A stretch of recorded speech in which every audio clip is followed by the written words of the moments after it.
আজকে একটা নিউজ দেখলাম, একজন ভাই তিনি 18টা বছর আগে অনেকগুলো গাছ লাগিয়েছেন।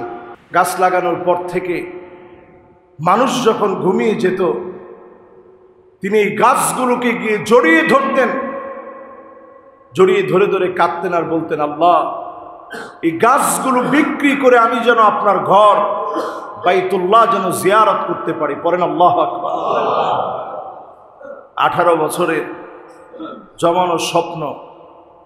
প্রথম তিনি একটি গাছ বিক্রি করলেন 30,000 টাকা, এরপরে আরো 20টি গাছ বিক্রি করলেন, পর্যায়ক্রমে আরো 22টি গাছ তিনি বিক্রি করলেন। একজন খেটে খাওয়া সাধারণ মানুষ 18টা বছর ধরে তিনি লালন করলেন। আল্লাহর ঘরে তিনি হজ করার জন্য যাবেন। সেখানে গিয়ে লাব্বাইক আল্লাহুম্মা লাব্বাইক লাব্বাইক লা শারীকা লাকা লাব্বাইক ইন্নাল হামদা ওয়ান নি'মাতা লাকা ওয়াল মুলক লা শারীকা লাক, তিনি বলবেন। একটু চিন্তা করেন, আপনি যখনই লাব্বাইক বলেন, আল্লাহ আমি হাজির হয়ে গেছি, আল্লাহকে কেমন যেন আপনি বলতে থাকেন, আল্লাহ আমি আর গুনাহের দিকে যেতে চাই না, তোমার সামনে এখন যেই অবস্থায় হাজির হয়েছি আল্লাহ এই অবস্থাকে আল্লাহ আপনি কবুল করেন। আমি যেমন এখন আপনার ঘরকে তাওয়াফ করছি, জীবনের প্রত্যেকটা মুহূর্ত যেন আপনাকে স্মরণ রাখতে পারি, আমি যেন দুনিয়ার পিছনে না ছুটি, আমি যেন দুনিয়াদার না হয়ে যাই, আমি যেন আখিরাতমুখী হই। আল্লাহর ঘর তাওয়াফ করার সময় যদি চিন্তা আপনার ভিতরে আসে, আপনি যদি মনের ভিতরে লালন করেন, আপনি যদি চিন্তা করেন আল্লাহর ঘর আমি জিয়ারত করব, আমি হজে যাব, আল্লাহর ঘরটা তাওয়াফ করব, আল্লাহর ঘরটা প্রদক্ষিণ করব, আমি মিনা মুজদালিফা আরাফায় অবস্থান করব, হজের কাজগুলো আমি সম্পন্ন করব, আপনি যদি এই নিয়ত করেন, এই নিয়তের কারণে যিনি সওয়াব দান করে দিবেন তিনি কি? হতে পারে আপনি জীবনে হজে যেতে পারেন নাই, অসংখ্য মুসল্লি এখানে বসা আছেন যারা হজে যেতে পারেন নাই, অসংখ্য মানুষ এমন দুনিয়া থেকে চলে গেছে, কবরবাসী হয়ে গেছে, হজের মতো ইবাদতটা আল্লাহ তাআলা তাদেরকে দিয়ে করার নাই। আল্লাহ তাআলা নামাজ পড়িয়েছেন, আল্লাহ তাআলা রোজা রাখিয়েছেন, আল্লাহ তাআলা যাকাত দেওয়ার তৌফিক দিয়েছিলেন, কিন্তু হজের মতো ইবাদতটা আপনি করতে পারেন নাই। আল্লাহ রাব্বুল আলামিন যাদেরকে কবুল করেছেন তারাই হজে যাবে। আপনি আমি যদি অন্তত মন থেকে নিয়ত করি আমিও হজে যাব, ওই লোকটার মতো 18 বছর ধরে জমানো বাসনা, মানুষ যখন ঘুমিয়ে থাকতো তিনি গাছগুলো ধরে ধরে কাঁদতেন আর বলতেন, আল্লাহ এই গাছগুলো আমি লাগিয়েছি, এই চারাগুলো বড় হচ্ছে, আল্লাহ এই ওসিলায় আল্লাহ আপনি আমাকে নিয়ে যান, আমার অর্থের যোগান আল্লাহ তাআলা আপনি দান করে দিয়েন। সুবহানাল্লাহ। এরকম একজন আর দুইজন না, গত বছরেও আপনারা দেখছেন একজন হাজী সাহেবের ভিডিও ভাইরাল হয়েছে। অনেক কষ্ট করে তিনি শুধু পাসপোর্টের টাকা জমা করছেন, পাসপোর্টের টাকা জমিয়ে প্রথম পাসপোর্ট বানাইছেন। পাকিস্তানের একজন মুরব্বী, দেখতে একেবারে সাহাবায়ে কেরামের জমানার মানুষের যে সুরত ছিল এইরকম আকৃতির একটা মানুষ, ফেসবুকে তার ভিডিও অনেক ভাইরাল হয়েছিল। ওই লোকটা এমন ছিল যার পায়ের মধ্যে জুতা পর্যন্ত ছিল না, সামান্য কিছু টাকা নিয়ে শুধু বিমানের টিকিটের টাকা হয়েছে, থাকার কোনো অবস্থা তার নাই। তিনি চিন্তা করছেন আল্লাহর ঘরের মেহমান হয়ে গেলে আল্লাহ আমাকে ভুলে যাবে না। ঠিকই তিনি আসছেন, এক জায়গায় জুতাটা রাখছেন, জুতা পর্যন্ত হারিয়ে গেছে। আপনারা জানেন যে একটু পরপর পরিষ্কারের কাজে জুতাগুলা সব সরিয়ে দেওয়া হয়, লোকটার পায়ে নেই, খালি পায়েই লোকটা পাড়ি দিচ্ছে, মানুষের নজরে পড়ে গেছে। ওই লোকটা এত বেশি মানুষের নজরে পড়ছে, সৌদি আরবের বাদশাহ নিজে তার জন্য মেহমানদারির জন্য হাদিয়া পাঠায় দিচ্ছে। দেখেন আল্লাহর কাছে মাকবুল হলে আল্লাহর ঘর আল্লাহ দেখাবেন।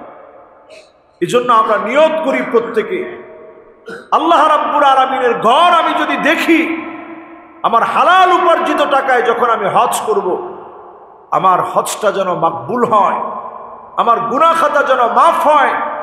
রাজা কায়াউমিন ওয়ালাদাতহু উম্মুহু, এমন হয়ে যেন আমি ফিরে আসতে পারি, কেমন যেন সদ্য প্রসূত শিশু বাচ্চা যার কোনো গুনাহ ছিল না, এমন নিষ্পাপ বেহেশতি বানায়া আল্লাহ যেন আমাকে হজ থেকে ফিরে আনে, পড়ে না আমিন।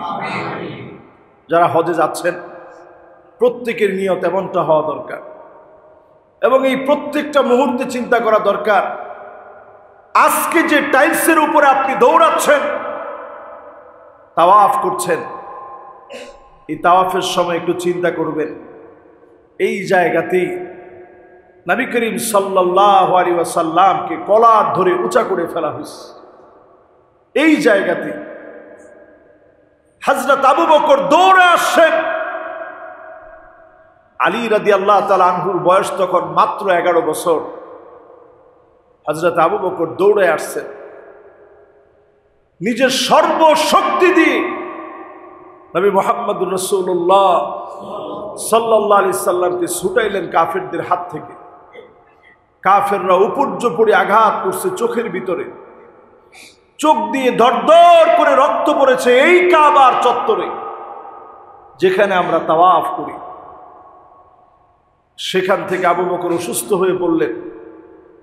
নবীজি সাল্লাল্লাহু আলাইহি সাল্লামের যখন জ্ঞান ফিরেছে, বারবার নবীজি আবু বকরের খবর নিয়েছেন।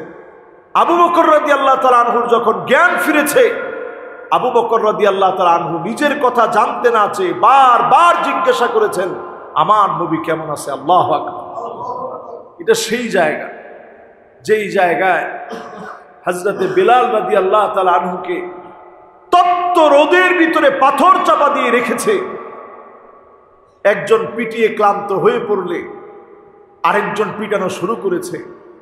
এই জায়গায় যখন আপনি তাওয়াফ করবেন, একবার যখন লাব্বাইক বলবেন, আপনার চিন্তায় যেন এটা ভেসে ওঠে, এই জায়গায় কত সাক্ষী, কত প্রমাণ, নিদারুণ কত পরীক্ষার মধ্য দিয়ে দিন আমরা পেয়েছি। যদি আপনি মনের ভিতরে এটা ওই জায়গায় দাঁড়ায় চিন্তা করেন, ওই সময় আপনার সেলফি উঠানোর কথা মনে থাকবে না, বাজে কোনো চিন্তা আপনার আসবে না। আপনি চোখটা নিচের দিকে দিয়ে তাওয়াফ করতে থাকেন। আপনি যখনই হাজরে আসওয়াদ থেকে বিসমিল্লাহ বিসমিল্লাহ আল্লাহু আকবার বলে যখন শুরু করলেন, আবার হাজরে আসওয়াদের সামনে আসার আগ পর্যন্ত আপনি জায়গায় জায়গায় তাকায় তাকায় দেখেন কি রাখছেন আল্লাহ তাআলা। মুলতাজামে নবীজি বুক ঠেকায় দিয়া নবীজি কাঁদলেন, দুঃখ যন্ত্রণা যাতনাগুলো সব আল্লাহর কাছে বললেন। মেয়ে যাবে রহমার সামনে নবীজি কাঁদলেন।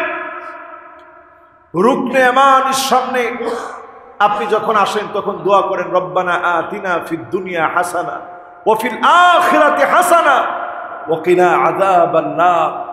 হযরত ওমর রাদিয়াল্লাহু তাআলা আনহু সারা তাওয়াফে তিনি একই দোয়া করতেন, রব্বানা আতিনা ফিদ দুনিয়া হাসানা ওয়া ফিল আখিরাতি হাসানা ওয়া কিনা আযাবান নার। আয় আল্লাহ তাআলা দুনিয়ার কল্যাণ দান করে দেন, আখিরাতের কল্যাণ দান করে দেন। আল্লাহ জাহান্নামের আগুন থেকে হেফাজত করেন। বারবার তিনি দোয়াটা পড়তেন। আপনি আমি যখন তাওয়াফ করব, কল্পনার ভিতরে আল্লাহর বরত্বের কথা আনেন, আল্লাহর সামনে হাজির হয়েছেন, চিন্তা করেন, শিরক থেকে বের হয়ে আসেন। এইভাবে যদি তাওয়াফ করেন, অবশ্যই যিনি গুনাহ খাতা মাফ করে কবুল করবেন তিনি কে? আল্লাহর ঘরে যারা যাওয়ার তৌফিক হয়েছে, গেছেন উমরা করতে, হজ করতে, আবার যাবেন চিন্তা করছেন, এটা চাইলেই হয় না, টাকা থাকলে অনেকে পারে না। অনেকে সিঙ্গাপুর চলে যায় একটু অবসর কাটানোর জন্য, লন্ডন চলে যায়, আমেরিকায় চলে যায়, পৃথিবীর কত সুন্দর সুন্দর জায়গায় গিয়ে ভ্রমণ করে, কিন্তু নসিবে কাবা দেখার সুযোগ অনেকের হয় না। আবার দেখবেন অনেকের মোটেও টাকা নাই, আল্লাহ কবুল করছেন, উনি ঠিকই আল্লাহর ঘরে চলে যান, আল্লাহ তৌফিক দেন। আল্লাহ তো তাদেরকে তৌফিক দিবেন যারা আল্লাহর পথে আসছেন, লাব্বাইক বলার যোগ্যতা যারা অর্জন করছেন। আপনি একটু চিন্তা করেন, আপনি এই যে হজে যাচ্ছেন, কি কারণে আপনি হজ করতেছেন? আপনার বিয়েই হজ করছে, আপনি না করলে ইজ্জত থাকে? এই চিন্তায় যদি আপনি হজ করেন, কবুল হবে? আপনি নির্বাচন করবেন, নামের আগে একটু আলহাজ না লিখলে পোস্টারটা বড় হয় না। সবাই আলহাজ লিখছে, আপনি আলহাজ না লিখলে কেমন হয়?